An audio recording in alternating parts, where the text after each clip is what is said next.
केशवं बादरायणं सूत्रभाष्यकृतौ वन्दे भगवन्तौ पुनः पुनः शङ्कर भगवत्पूज्यपादसद्गुरुभ्यो नमः। वन्दे तं सच्चिदानन्दं विधिवर्यं महामतिं वेदवेदान्तसारज्ञं रतोऽस्म्यहं सदाहं सम्प्रदायज्ञं संयमीन्द्रं सद्गुरुं सच्चिदानन्देन्द्र सरस्वती महासद्गुरुभ्यो नमः। अधीहि भगवो ब्रह्म ಅಥ ಖಲು ಉದ್ಗೀತಲ್ಲ ಹೌದು ಮುಂತ ಆಯ್ತಲ್ವಾ ಮುಂತ ಆಯ್ತಾ ಇಲ್ಲ ಮಂತ್ರ ಆಗಿರಲಿಲ್ಲ. ಅಥ ಖಲು ಉದ್ಗೀತ ಸ ಪ್ರಣವಃ ಖಲು ಉದ್ಗೀತ ಸ ಪ್ರಣವಃ ಪ್ರಣವಸ್ಸ ಉದ್ಗೀತಃ ಪ್ರಣವಸ್ಸ ಉದ್ಗೀತ ಇತಿ ಇದ ಸಯೋ ಅನ್ಯೋಪಿ ದೇವವದೇವ ಏತದಕ್ಷರಂ ಏವಂ ಅಮೃತಾಭಯ ಗುಣಂ ವಿದ್ವಾನ್ ಪ್ರಣವತಿ ಸ್ತೌತಿ. ಯಾವನಾದ್ರೂ ಸಹಾಯ ಅವನು ಯಾವನಾದ್ರೂ ಸರಿ ಸೈವರ್ಣಿಕನಾಗಿದ್ದು ಉಪನೀತನಾಗಿದ್ದು ಬಿಟ್ಟರೆ ಸಾಕು. ಅದು ದೇವದೇವ ಅಂದೇನೋ ದೇವತೆಗಳಂತೆ ಅಂತ. ದೇವತೆಗಳು ಹೇಗೆ ಉದ್ಗೀತನ ಆಶ್ರಯಿಸಿಕೊಂಡು ಅಮೃತಾಭಯರಾದರೋ ಈ ಅಕ್ಷರವನ್ನ ಅಮೃತಾಭಯ ಗುಣಶಿಷ್ಟವಾದ ಯಾವ ಅಕ್ಷರ ಅದೋ ಓಂ ಸಭಾಚಾರವಾದ ಓಂಕಾರ ಅದು ಅಮೃತಾಭಯ ಗುಣಶಿಷ್ಟವಾಗಿದೆ ಅಂತ ಹೇಳಿ ಉಪಾಸನೆ ಮಾಡ್ತಾ ಇದು ಬಿಟ್ಟರೆ ಸಾಕು. ಆ ವಿದ್ವಾನ್ ಉಪಾಸಕನ್ನೇ ವಿದ್ವಾನ್ ಅಂತ ಇದ್ದಾರೆ. ವಿದ್ವಾನ್ ಷಟ್ಶಾಸ್ತ್ರ ಪಂಡಿತ ಅಂತ ಅರ್ಥ ಅಲ್ಲ. ಉಪಾಸನೆ ಮಾಡುವಂತ ವಿದ್ವಾಂಸರು. ವಿದ್ವಾಂಸನು ಇದನ್ನು ಮಾಡ್ತಾ ಇದ್ರೆ ಉಪಾಸಕನಿಗೆ ಏನಾಗುತ್ತೆ? ಉಪಾಸನಮೇವ ಅತ್ರ ಸ್ತುತಿರ ಅಭಿಪ್ರೇತ. ಉಪಾಸನಮೇವ ಅತ್ರ ಸ್ತುತಿ ಅಭಿಪ್ರೇತ. ಸ್ತುತಿಯಿಂದ ಉಪಾಸನೆಯನ್ನೇ ಹೇಳ್ತಾ ಇರೋದು. ಸ್ತುತಿಯಿಂದ ಇನ್ನು ಓಂಕಾರ ಆದಿ ದೊಡ್ಡಪ್ಪ ಓಂಕಾರ ಅಂತ ಭಜನೆ ಮಾಡೋದಲ್ಲ, ಹೊಗಳೋದಲ್ಲ. ಓಂಕಾರ ಉಪಾಸನೆಯನ್ನೇ ಓಂಕಾರ ಸ್ತುತಿ, ಓಂಕಾರ ಪ್ರಶಂಸೆ ಅಂತ ಹೇಳ್ತಾ ಇದೆ. ಸಾ ತಥೈವ ಏತದೇವಾಕ್ಷರಂ ಸ್ವರಂ ಅಮೃತಾಭಯಂ ಪ್ರವಿಶತಿ. ತಥೈವ ಏತದೇವ ಅಕ್ಷರಂ ಸ್ವರಂ ಅಮೃತಮಭಯಂ ಪ್ರವಿಶತಿ. ಅವನು ಆ ಉಪಾಸನೆ ಮಾಡುವಾತನು ಆ ಓಂಕಾರ ಹೇಗೆ ಅಮೃತಾಭಯವಾಗಿದೆಯೋ ಆ ಓಂಕಾರ ಅಮೃತಾಭಯವಾದ ಓಂಕಾರ ಪ್ರವೇಶ ಮಾಡ್ಬಿಟ್ಟು ಇನ್ನೂ ಅಮೃತಾಭಯನ ಆಗ್ಬಿಡ್ತಾನೆ. ತಮ್ಮ ಯಥಾ ಉಪಾಸನೆ ತತ್ತದೇ ಭವತಿ ನ್ಯಾಯ. ಆ ಪರಮಾತ್ಮನ ಹೇಗೆ ಉಪಾಸನೆ ಮಾಡ್ತಾನೋ ಹಾಗಾಗ್ತಾನೆ. ಮನುಷ್ಯನಿಗೆ ಉಪಾಸನೆ ಭಾವನೆಯೇ ಜನ್ಮಾಂತರಕ್ಕೂ ಈಗಿನ ಎಲ್ಲಾ ಪರಿವರ್ತನೆಗೂ ಎಲ್ಲಕ್ಕೂ ಅದೇ ಕಾರಣ. ನಿಮಗೆ ತುಂಬಾ ನೀವು ಭಯದ ಚಿಂತೆ ಮಾಡ್ತಿದ್ರೆ ಭಯ ಆಗ್ತಾನೆ ಇರುತ್ತೆ. ಭಯ ತಪ್ಪಿಸ್ಕೋಬೇಕಾದ್ರೆ ಭಯವನ್ನು ಮರಿಬೇಕೇ ಹೊರತು ಭಯ ಯಾಕಾಯ್ತು, ಭಯ ಹೇಗಾಗ್ತಿದೆ, ಯಾಕಾಯ್ತು ಅದನ್ನೇ ಮಾಡ್ತಾ ಇದ್ರೆ ಭಯ ಹೋಗಲ್ಲ. ಭಯವನ್ನು ಮರ್ತು ಬಿಡ್ಬೇಕು. ಅಭಯ ರೂಪನಾದ ಪರಮಾತ್ಮ ಚಿಂತನೆ ಮಾಡ್ಬೇಕು. ಇಲ್ಲ ಪರಮಾತ್ಮ ಚಿಂತನೆಗೆ ಪ್ರತೀಕವಾಗಿರೋ ಓಂಕಾರ ಇಟ್ಕೊಂಡು ಹಾಗೆ ಸುರೇಶ ಅಂದ್ರೆ ಆ ವ್ಯಕ್ತಿ ಹೆಸರು ಓಂ ಅಂದ್ರೆ ಪರಮಾತ್ಮನೇ. ಆ ಓಂ ಅನ್ನೋದು ಪರಮಾತ್ಮ ಹೆಸರು ಮಾಡ್ಕೊಂಡು ಇದು ಮಾಡಿದ್ರೆ ಸಾಕ್ಷಾತ್ ಪರಮಾತ್ಮನೇ ಓಂಕಾರ ಕೂಡ ತೋರ್ತಾ ಇದ್ದಾನೆ. ಅವನು ಅಮೃತಾಭಯ ಗುಣಶಿಷ್ಟ ಇದ್ದಾನೆ ಅಂತ ಹೇಳ್ಬಿಟ್ಟು ಅದನ್ನ ಉದ್ಗೀತ ಅಂತ ಇಲ್ಲಿ ಪ್ರಕರಣದಲ್ಲಿ ಉದ್ಗೀತ ರೂಪವಾದ ಓಂಕಾರವು ಅಮೃತಾಭಯ ಗುಣಶಿಷ್ಟವಾಗಿದೆ. ಉಪಾಸನೆ ಮಾಡ್ತಾ ಇವನು ಅಮೃತನು ಅಭಯನೂ ಆಗ್ಬಿಡ್ತಾನೆ. ತತ್ಪವಿಷ್ಯತ ರಾಜಕುಲಂ ಪ್ರವಿಷ್ಟಾನಾಮಿವ ರಾಜ್ಞೋ ಅಂತರಂಗ ಬಹಿರಂಗ ತಾವತ್ ಅಂತರಂಗ ಬಹಿರಂಗ ತಾವತ್ ತಾವತ್ತು ಅಲ್ಲ ಬಹಿರಂಗ ತಾವತ್ ಅಲ್ಲ ಬಹಿರಂಗ ತಾವತ್ ನ ಪರಸ್ಯ ಬ್ರಹ್ಮಣೋ ಅಂತರಂಗ ಬಹಿರಂಗತಾ ವಿಶೇಷ. ಪರಸ್ಯ ಬ್ರಹ್ಮಣೋ ಅಂತರಂಗ ಬಹಿರಂಗತಾ ವಿಶೇಷ. ಅದು ಪ್ರವೇಶ ಮಾಡಿದ್ಮೇಲೆ ರಾಜಕುಲಂ ಪ್ರವೇಶ ಮಾಡಿದವರಿಗೆ ಕ್ಲೋಸ್ ಆಗಿರೋ ರಾಜನಿಗೆ ತುಂಬಾ ಹತ್ತಿರದವರು, ಸ್ವಲ್ಪ ಪಕ್ಕದವರು, ಸ್ವಲ್ಪ ದೂರದವರು ಹಾಗಾಗಲ್ಲ ಅಂತ ಇದ್ದಾರೆ. ರಾಜಕುಲವನ್ನೇ ಪೂರ್ಣವಮ್ಮ ರಾಜ, ಇವನು ಮಹಾ ರಾಜ ಯಾರು ಪೃಥ್ವಿರಾಜ ರಾಜ, ಇನ್ಯಾವೊಬ್ಬ ರಾಜ ಮಾಂಧಾತ ರಾಜ, ದಿಲೀಪ ರಾಜ ಅಂತ ಹೇಳಿ ಆ ರೀತಿ ರಾಜನ ಕುಲ ಪ್ರವೇಶ ಮಾಡಿದಂತಹ ಜನರು ಪಂಡಿತರಿಗೆ ಅಥವಾ ವಿದ್ವಾಂಸರಿಗೆ ರಾಜಕುಲದಲ್ಲಿ ಹತ್ತಿರವಾಗೋದು ದೂರವಾಗೋದು ಉಂಟು. ಪೂರ್ತಿ ರಾಜನಾಗಕ್ಕಾಗಲ್ಲ. ಆ ರೀತಿ ಅಲ್ಲ ಅಂತ ಇದ್ದಾರೆ. ರಾಜನಿಗೆ ಅಂತರಂಗ ಬಹಿರಂಗತೆ ಹೇಗಿದೆಯೋ ಅದು ಪರಬ್ರಹ್ಮಕ್ಕೆ ಅಂತರಂಗ ಬಹಿರಂಗತಾ ವಿಶೇಷ ಇಲ್ಲ. ಅದೇ ಕಿಂತರ್ಹಿ ಯದಮೃತಾಃ ದೇವಾಃ ಏನ ಅಮೃತತ್ವೇನ ಯದಮೃತ ಅಭೂವನ್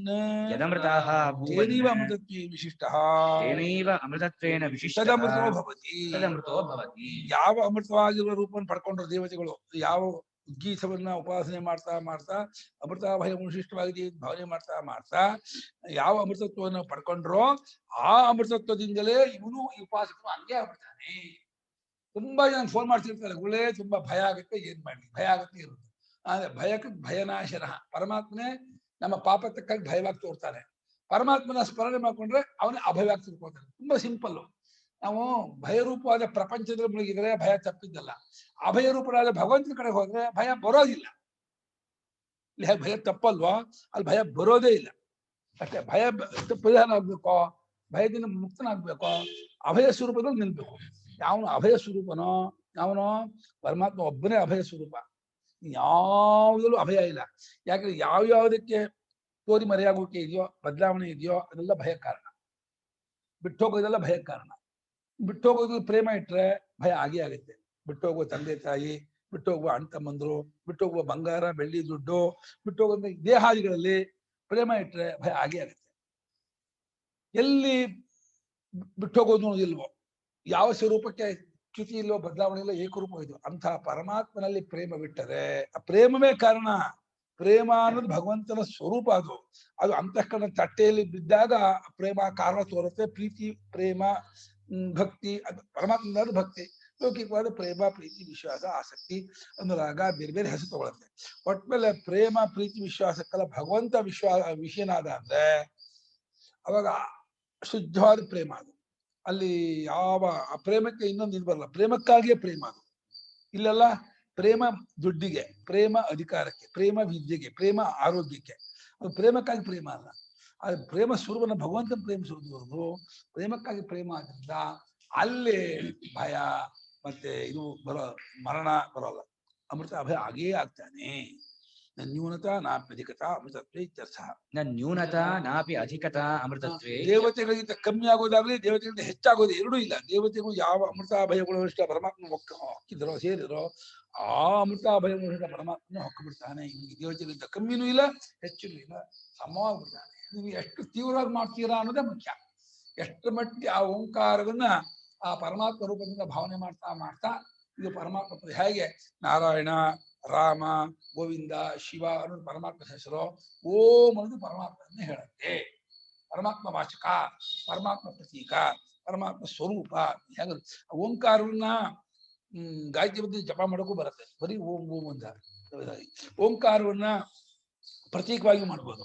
ಸಾಲಿಗ್ರಾಮ ವಿಷ್ಣುವಿಗೆ ಓಂಕಾರನ ಆಲಂಬನೆಯಾಗಿ ಮಾಡಿಕೊಂಡು ಓಂಕಾರ ಆಶ್ರಯಗಳು ಓಂಕಾರ ಸರ್ವಾತ್ಮನಾದ ಭಗವಂತನ ಇನ್ನೊಂದು ಶಬ್ದ. ಓಂಕಾರ ಪ್ರಕ್ರಿಯೆನ ಜ್ಞಾನವನ್ನು ಮಾಡ್ಕೋಬಹುದು. ಮಾಂಡುಕ್ಯದ ಹೇಳಿದ ಹಾಗೆ ನೀವು ಉಪಧಾನ ಓಂಕಾರ ಅನ್ನೋ ರೀತಿ 10 ಕೋಟಿ ರೂಪಾಯಿ 100 ಕೋಟಿ ರೂಪಾಯಿ ಡಿ ಇದ್ದ ಹಾಗೆ. 100 ಕೋಟಿ ರೂಪಾಯಿ ಡಿ ಒಂದು ಇದರಲ್ಲಿ ಒಂದೇ ಲೀಫು 100 ಕೋಟಿ ರೂಪಾಯಿ ಇದರಲ್ಲಿ ಇದು. ಹಾಗೆ ಓಂ ಅನ್ನೋದನ್ನ ಸರ್ವದಾ ಪ್ರೇಮದಿಂದ ಅನುಸಂಧಾನ ಮಾಡ್ತಾ ಇದ್ದಾರೆ. ಆದರೆ ಸಾಂಪ್ರದಾಯಿಕವಾಗಿ ಓಂಕಾರ ಹೇಳೋದಕ್ಕೆ ಒಂದು ನಿಯಮ ಮಾಡ್ಕೊಂಡ್ಬಿಟ್ಟಿದ್ದಾರೆ. ಯಾಕಂದ್ರೆ ಉತ್ತಮವಾದ ಓಂಕಾರ ಇದ್ಕೊಂಡಾಗ ಎಲ್ಲವನ್ನು ಬಿಡಬೇಕು, ಸರ್ವಸಂಗ ಪರಿತ್ಯಾಗಿ ಇರಬೇಕು, ಸನ್ಯಾಸಿಯಾಗಿದ್ದು ಓಂಕಾರವನ್ನು ಮಾಡಬೇಕು. ಯಾಕಂದ್ರೆ ಅದಕ್ಕೊಂದು ಕ್ವಾಲಿಫಿಕೇಶನ್ ಕೊಟ್ಟಿದ್ದಾರೆ. ಇದಕ್ಕೆ ತರ್ಕ ನಡೆಯೋಲ್ಲ. ಇದು ಯಾಕೆ ಹಾಗೆ, ನಾವ್ಯಾಕೆ ಮಾಡಬಾರ್ದು, ವಾದ ಗೀದ ಎಲ್ಲ ಕೇಳಬಾರ್ದು. ಯಾವತ್ತೂ ಅಷ್ಟೇ ಭಾವನಾ ವಿಚಾರದಲ್ಲಿ ವಾದಕ್ಕೆ ಅವಕಾಶ ಇದೆ. ಸಾಂಪ್ರದಾಯಿಕವಾಗಿ ಒಂದು ಈ ಪರಂಪರೆಯಿಂದ ಏನ್ ನಡ್ಸ್ಕೊಂಡ್ ಬಂದಿದ್ದಾರೋ ಅದ್ರಲ್ಲಿ ಗೌರವ, ಶ್ರದ್ಧಾ, ಭಕ್ತಿ ಇಟ್ಕೊಂಡ್ರೇನೆ ನಮ್ಗೆ ಅದು ಒಲಿಯೋದು. ಎಲ್ಲಿ ಕ್ರಾಸ್ ಕ್ವಶನ್ನು, ಯುಕ್ತಿ, ತರ್ಕ, ವಾದ, ವಿತಂಡ ಇದೆಯೋ ಅಲ್ಲಿ ಅವನಿಗೆ ಭಾವನೆಯೂ ಬರಲ್ಲ, ಭಕ್ತಿಯೂ ಬರಲ್ಲ, ಉಪಾಸನೆಯೂ ಬರಲ್ಲ. ಹಾಗಾಗಿ ನಮ್ಮ ಮಟ್ಟಕ್ಕೆ ಯೋಗ್ಯರಿಗೆ ಯಾವುದನ್ನು ನಮ್ಗೆ ಹೇಳಿದಾರೋ ಅದನ್ನ ಮಾಡ್ಕೊಳ್ಬೇಕು. ಯಾರು ಅದನ್ನ ಮಾಡಬಹುದು ಅಂತ ಶಾಸ್ತ್ರ ಒಪ್ಪಿಗೆ ಕೊಟ್ಟಿದ್ಯೋ ಅದನ್ನು ಮಾಡ್ಕೊಂಡು ಹೋಗಿ ಮಾಡ್ತಾ ಮಾಡ್ತಾ ಮಾಡ್ತಾ ಕಾಲಾನುಕಾಲಕ್ಕೆ ಅವನು ಅದೇ ಆಗ್ತದೆ. ಒಟ್ಟು ಓಂಕಾರ ಆಗ್ಬೇಕು ಅಂತಿಲ್ಲ. ಯಾರಿಗೂ ಓಂಕಾರದಲ್ಲಿ ಅಧಿಕಾರವಿಲ್ಲ ಅಂತ ಶಾಸ್ತ್ರ ಹೇಳುತ್ತೋ ಅಂಥವ್ರು ಆ ಜಾಗಕ್ಕೆ ರಾಮನಾಮವನ್ನು, ಶಿವನಾಮವನ್ನು, ನಾರಾಯಣವನ್ನು ಇಟ್ಕೊಂಡ್ರೆ ಅದೇ ಫಲಪ್ರಾಪ್ತಿ ಆಗುತ್ತೆ. ಯಾವ ನಿರ್ಗುಣತ ನಾಪ್ಯಧಿಕತ.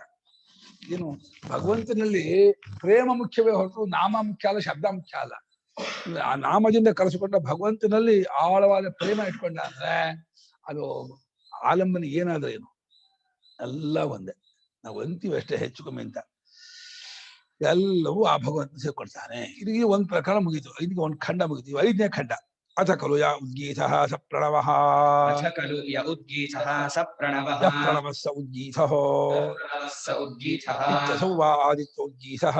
ಇತ್ಯಸೌ ವಾ ಆದಿತ್ಯ ಉದ್ಗೀತಃ. ಏಷ ಪ್ರಣವಃ ಓಮಿತಿ ಶೇಷಸ್ವರನ್ನೇತಿ. ಏಷ ಪ್ರಣವ ಓಮಿತಿ ಶೇಷಸ್ವರನ್ನೇತಿ. ಅಥ ಖಲು ಯ ಉದ್ಗೀತಃ ಸ ಪ್ರಣವಃ. ಯಃ ಪ್ರಣವಃ ಸ ಉದ್ಗೀತ ಇತಿ.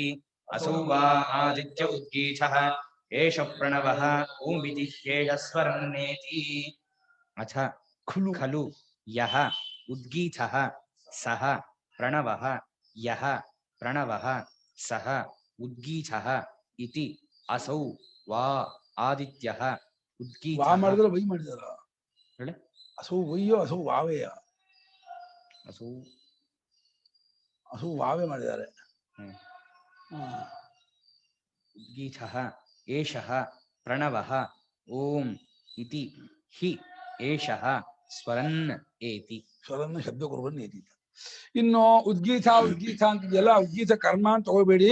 ಉದ್ಗೀತ ಅಂದ್ರೆ ಓಂಕಾರ, ಅದು ಸ ಪ್ರಣವ. ಪ್ರಣವ ಅಂತ ಏನಿದೆ ಅದೇ ಉದ್ಗೀತ. ಅಂದ್ರೆ ಉದ್ಗೀತ ಪ್ರಣವಗಳ ಏಕತ್ವತಿ.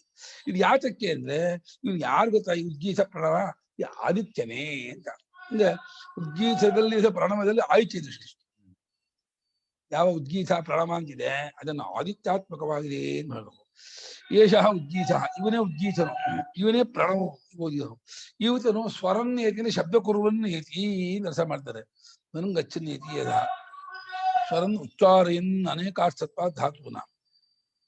ಧಾತುವಿಗೆ ಅನೇಕಾರ್ಥವಿರುವುದರಿಂದ ಇವನು ಸ್ವರ ಮಾಡುತ್ತಾ ನಡೆಯುತ್ತಾ ಬರುತ್ತಾನೆ. ಸ್ವರ ಮಾಡುತ್ತಾ ಅಂದ್ರೆ ನಡೆಯುತ್ತಾ. ಒಂದು ಸ್ವರ ಮಾಡುತ್ತಾ ಅಂದ್ರೆ ಉಚ್ಚಾರಣೆ ಮಾಡುತ್ತಾ, ಇದು ನಡೆಯುತ್ತಾ. ಒಂದು ಸ್ವರಧಾತುವಿಗೆ ಗತ್ಯರ್ಥ ನಡೆ ಎಂಬ ಅರ್ಥವನ್ನು ವ್ಯಾಕರಣದಲ್ಲಿ ಹೇಳಿದ್ದರು. ಉಚ್ಚರಿಸುತ್ತಾ ಎಂಬ ಅರ್ಥವನ್ನು ಪ್ರಗತಿಗೆ ಹೊಂದುವಂತೆ ಮಾಡಬಹುದು. ಏಕೆಂದ್ರೆ ಧಾತುಗಳಿಗೆ ಅನೇಕಾರ್ಥ ಇರುವುದು ವೈಯಾಕರಣ ಒಪ್ಪಿರುತ್ತಾರೆ ಎಂದು ಮೊದಲ ವ್ಯಾಖ್ಯಾನ. ಸೂರ್ಯನು ಸಂಚರಿಸುತ್ತಾ ಬರುತ್ತಿರುವನು ಅನ್ನು ನಡೆಯೋದು. ಜೀವರುಗಳ ಪ್ರವೃತ್ತಿಗೆ ಓಂ ಎಂದು ಅನುಜ್ಞೆ ಕೊಡುವಂತಿದೆ. ಆದ್ದರಿಂದ ಗಚ್ಚನ್ನು ನಡೆಯುತ್ತಾ ಎಂದೇ ಅರ್ಥ ಮಾಡಬಹುದು ಎಂದು ಈಗಿನ ವ್ಯಾಖ್ಯಾನ. ಏನು ಅದ ಕ್ಲಾರಿಟಿ, ಆ ಸ್ಪಷ್ಟತೆ ಇದೆಯಲ್ಲ, ಅದು ಶಿವಸ್ಯ ಹೃದಯ ವಿಷ್ಣು, ವಿಷ್ಣು ಹೇಗೋ ಶ್ರೀಚರಣ ಹೃದಯ ಶಂಕರಾಚಾರ್ಯ, ಶಂಕರಾಚಾರ್ಯ ಹೃದಯ ಶ್ರೀಚರಣ. ಆಚಾರ್ಯರಿಗೂ ಶಂಕರ ಸ್ವಾಮಿಗಳಿಗೂ ಏಕಾತ್ಮತೆ ಒಂದೇ. ಶಂಕರರೇ ಸ್ವಾಮಿಗಳಿಗೆ ಅವತಾರ ಮಾಡಿದ್ರು, ಸ್ವಾಮಿಗಳೇ ಶಂಕರಾಚಾರ್ಯ ಹೃದಯ ಅರ್ಥ ಮಾಡಿದ್ರು. ಪೂರ್ಣ ಏಕಾತ್ಮತೆಯಿಂದ ಅವರು ಅಷ್ಟರ ಮಟ್ಟಿಗೆ ಆಚಾರ್ಯ ಹೃದಯದಲ್ಲಿ ಏನಿದೆ ಅನ್ನೋದನ್ನ ಆಸ್ ಇಡಿ ತಗೊಂಡ್ಬಿಡ್ತಾರೆ. ಅಂದ್ರೆ ಯಾಕಂದ್ರೆ ತತ್ವಜ್ಞಾನಿಯಾಗಿ ಅವರು ಇವರು ಒಂದೇ ಆಗ್ಬಿಟ್ರು. ಹಾಗಾಗಿ ಶ್ರೀಗಳವರ ಒಂದು ಟಿಪ್ಪಣಿ, ಒಂದು ತಲೆಬರಹ, ಒಂದು ಕನ್ನಡ ಅನುವಾದ, ಒಂದು ವಿಮರ್ಶೆ ವಿಶ್ಲೇಷಣೆ, ಅದು ಲೋಕೋತ್ತರ. ಶಂಕರ ಭಾಷ್ಯಕ್ಕೆ ಈಕ್ವಲ್. ಅದನ್ನು ಸಂಸ್ಕೃತ ಮಾಡಿದ್ರೆ ಶಂಕರ ಭಾಷ್ಯ ಆಗುತ್ತೆ. ಸಂಸ್ಕೃತದಲ್ಲಿ ಕನ್ನಡ ಮಾಡಿದ್ರೆ ಶ್ರೀಶರಣರ ವ್ಯಾಖ್ಯಾನ, ಶ್ರೀಶರಣ ವ್ಯಾಖ್ಯಾನ ಸಂಸ್ಕೃತ ಮಾಡಿದ್ರೆ ಶಂಕರ ಭಾಷ್ಯ ಆಗುತ್ತೆ. ಅದಕ್ಕೆ ಶಂಕರ ಭಾಷ್ಯಕ್ಕೂ ಸ್ವಾಮಿಗಳ ವ್ಯಾಖ್ಯಾನಕ್ಕೂ ಏನು ವ್ಯತ್ಯಾಸ? ಭಾಷೆ ಒಂದು ವ್ಯತ್ಯಾಸ ಅಷ್ಟೇ. ಭಾಷೆ ಬಿಟ್ಬಿಟ್ರೆ ಸ್ವಾಮಿಗಳ ಇದಕ್ಕೂ ಅಷ್ಟು ಶಂಕರರಿಗೆ ಏಕಾತ್ಮಕ ಹೊಂದ್ಬಿಟ್ಟಿದ್ದಾರೆ ಶಂಕರಾಚಾರ್ಯ ಜೊತೆ ಸ್ವಾಮಿಗಳು.